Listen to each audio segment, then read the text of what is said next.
ବଳରାମ ଥିଲେ ସାଥିରେ କିଛି ମାଟି ମୁହଁରେ ପକାଇ ଦେଇଥିଲେ।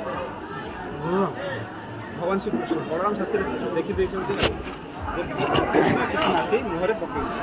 ତ ବଳରାମ କହିଲେ ଭାଇ ଜଲ୍ଦି ପକାଇ ଦିଅ ମାଟିଟା ଖାଆନ୍ତୁ, କିନ୍ତୁ ସେ ଆଉ ପକାଇଲେନି।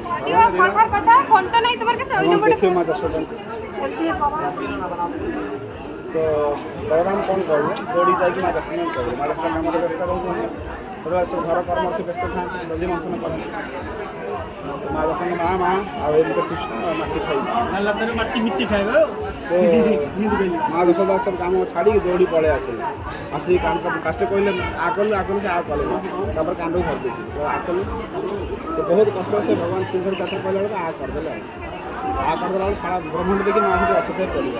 ବ୍ରହ୍ମାଣ୍ଡ ଦେଖିଲା ପରେ ଭଗବାନଙ୍କର ଏଇସବୁ ଦୃଶ୍ୟ ଦେଖିଲା ପରେ ମା ମନରେ ଗୋଟେ ଇଏ ଆସିଲା ଯେ ଇଏ କ'ଣ ଦେଖୁଛି। ପାହାଡ଼ ପର୍ବତ ନଦୀ ଝରଣା ଇଏ ଜୀବଜନ୍ତୁ ସବୁ ଦେଖି ଚାରିଥିଲେ କ'ଣ ଇଏ। ସେଠୁ ଏଇ ଚିନ୍ତାମଣି ମହାଶ୍ୱର ମହାଦେବ ଭାବେ ଇଏ କଲେ ଇଏ କ'ଣ ଛୋଟ ପିଲାଟା ଆପଣ ଟିକେ ଦୟା କରନ୍ତୁ। କାହା ଇଏର ହୁଏତ କୌଣସି ଦେବତା ହଉ କି କାହାର ଗୋଟେ ନଜର ଅଛି ୟା ଉପରେ, ହେଲେ ଏଇସବୁ ଦୃଶ୍ୟମାନ କାହିଁ ହେଉଛି।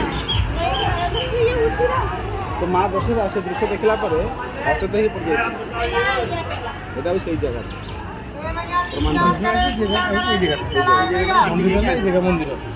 ଏଇଟା ମନ୍ଦିର ପଛରେ ଆଜ୍ଞା। ଏଇଟା ହେଉଛି ସବୁ ନନ୍ଦ ମହାରାଜଙ୍କର ସବୁ ଏରିଆ ମାନେ ସେତେବେଳେ କ'ଣ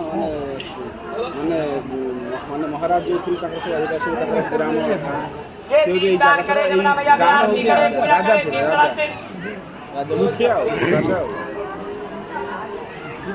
ତାଙ୍କ ଅଧୀନରେ ସବୁ ଗହଳ ବାଲା ସବୁ ତାଙ୍କ ଅଧୀନରେ ଥିଲେ ସବୁ।